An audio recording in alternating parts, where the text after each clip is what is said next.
ప్రార్థన యేసుక్రీస్తు ద్వారా తండ్రికి చేయాలి కానీ యేసుక్రీస్తుకు చేయకూడదు అంటారు.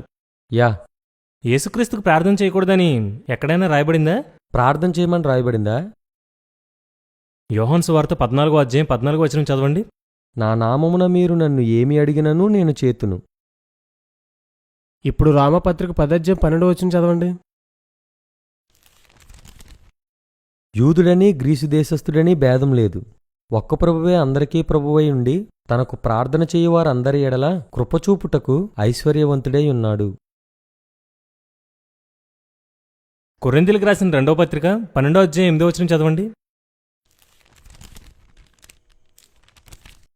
అది నా యొద్ద నుండి తొలగిపోవాలనని దాని విషయమై ముమ్మారు ప్రభువును వేడుకుంటుని.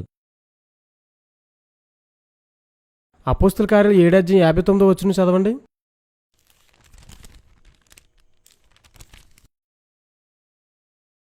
ప్రభువును గూర్చి మొరపెట్టుచు, యేసు ప్రభువా, నా ఆత్మను చేర్చుకొనుమని స్తెఫను పలుకుచుండగా వారతనిని రాళ్లతో కొట్టిరి.